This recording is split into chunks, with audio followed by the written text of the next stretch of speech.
आदाब, सत श्री अकाल। मैं हूं तमन्ना और आप देख रहे हैं द संकेत लाइव। आज की इस खास रिपोर्ट में हम बात करेंगे एक ऐसी मैगजीन की जिसने एक बार फिर भारत और इजराइल के रिश्तों को चर्चा के केंद्र में ला दिया है दोस्तों। जी हां, नमस्ते शालोम नाम की मैगजीन करीब 8 साल बाद फिर से सर्कुलेशन में आ गई है और इसके साथ ही भारत इजराइल संबंधों को लेकर एक नई बहस शुरू हो गई है दोस्तों। इस मैगजीन को बीजेपी के पूर्व राज्यसभा सांसद और लंबे समय से आरएसएस से जुड़े रहे तरुण विजय ने लॉन्च किया था और पहली बार इसे 2018 में तब पेश किया गया था जब इजराइल के प्रधानमंत्री बेंजामिन नेतन्याहू भारत दौरे पर आए थे। और अब 2026 में इसे एक बार फिर से लॉन्च किया गया है और इस बार खास बात यह है कि यह लॉन्च प्रधानमंत्री नरेंद्र मोदी के हालिया इजराइल दौरे के बाद हुआ है। यानी टाइमिंग खुद ब खुद बहुत संकेत देती है। इस मैगजीन का उद्देश्य बताया जा रहा है कि ये भारत और इजराइल के बीच एक सांस्कृतिक और सामाजिक पुल का काम करेगी और इसमें यहूदी समुदाय, खासकर महाराष्ट्र में रहने वाले बेने इजरायली समुदाय के इतिहास, उनके खान पान, उनकी परंपरा और भारत के साथ उनके गहरे संबंधों को दिखाया जाएगा। तरुण विजय का कहना है कि ये मैगजीन किसी भी तरह से राजनीतिक नहीं है, बल्कि इसका मकसद सिर्फ भाईचारा और सांस्कृतिक जुड़ाव को बढ़ावा देता है। लेकिन वहीं दूसरी तरफ आलोचकों का मानना है कि इसमें भारत इजराइल संबंधों को एक खास राजनीतिक नजरिए से पेश किया जाता है और खासकर प्रधानमंत्री नरेंद्र मोदी और इजराइल के प्रधानमंत्री नेतन्याहू के बीच बढ़ती नजदीकियों को इसमें प्रमुखता दी जाती है। और अब अगर हम इस मैगजीन के कंटेंट की बात करें तो इसमें कई दिलचस्प पहलू शामिल किए गए हैं, जैसे भारत में यहूदियों का इतिहास, बेने इजरायली समुदाय की कहानी, इजरायली युवाओं का भारत आना और भारतीय किसानों का इजराइल के साथ कृषि सहयोग। इसके अलावा इसमें हल्के फुल्के अंदाज में खाने पीने से जुड़े लेख भी हैं, जैसे चने से बने व्यंजन जो दोनों देशों में लोकप्रिय हैं और यहाँ तक कि हिंदी और हिब्रू भाषा के कुछ सामान्य शब्दों की तुलना भी की गई है।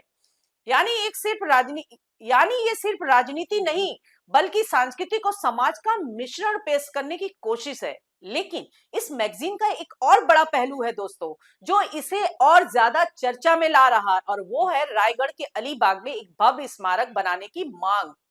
दरअसल माना जा रहा है कि करीब 2000 साल पहले बेने इजरायली यहूदी समुद्र के रास्ते भारत आए थे और महाराष्ट्र के कोंकण तट पर बसे थे। अब नमस्ते शालोम की टीम इस ऐतिहासिक घटना को यादगार बनाने के लिए वहां एक बड़ा स्मारक बनवाने की मांग कर रही है और इसके लिए राज्य सरकार से जमीन देने की अपील भी की जा रही है। इस मैगजीन के संपादकीय बोर्ड में भी कई बड़े नाम शामिल है दोस्तों, जैसे पूनम महाजन और राजीव चंद्रशेखर, जिससे ये साफ है कि इसका राजनीतिक कनेक्शन पूरी तरह से खत्म नहीं किया जा सकता। हालांकि तरुण विजय का कहना है कि वे विदेश मंत्रालय की नीति के अनुसार ही काम करते हैं और किसी भी विवादित या राजनीतिक मुद्दे से दूर रहना चाहते हैं। उन्होंने ये भी कहा कि उन्होंने किसी भी विपक्षी नेता से इस मैगजीन में योगदान के लिए संपर्क नहीं किया है, क्योंकि वे इसे पूरी गैर राजनीतिक रखना चाहते हैं। अब अगर हम बात भारत और इजराइल के रिश्तों की करें तो ये संबंध 1992 में औपचारिक रूप से शुरू हुए थे, जब तत्कालीन प्रधानमंत्री पीवी नरसिम्हा राव ने दोनों देशों के बीच पूर्ण राजनयिक संबंध स्थापित किए थे। लेकिन पिछले कुछ वर्षों में, खासकर नरेंद्र मोदी के कार्यकाल में, इन रिश्तों में तेजी से मजबूती आई है। रक्षा, कृषि, तकनीक और व्यापार के क्षेत्र में दोनों देशों के बीच सहयोग बढ़ा है और यही बात इस मैगजीन में भी प्रमुखता से दिखाई जाती है।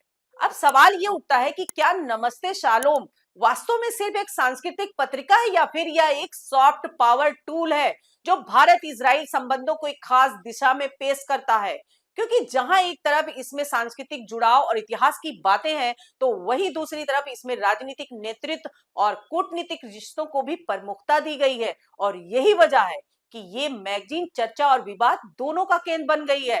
फिलहाल ये देखना दिलचस्प होगा दोस्तों कि आने वाले समय में ये मैगजीन कितनी लोकप्रिय होती है और क्या ये सच में दोनों देशों के बीच एक मजबूत पुल बन पाती है या फिर ये सिर्फ एक राजनीतिक दायरे में ही रह जाती है।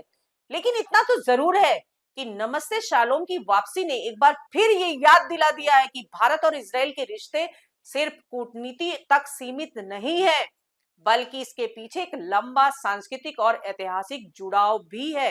फिलहाल इस पूरे मुद्दे पर आपकी क्या राय है दोस्तों? क्या ऐसी मैगजीन दोनों देशों के रिश्तों को मजबूत करती है या फिर ये सिर्फ एक खास विचारधारा को बढ़ावा देती है? अपनी राय कमेंट्स में जरूर बताइएगा। चैनल को सब्सक्राइब कीजिए। आज के लिए इतना ही। नमस्कार दोस्तों।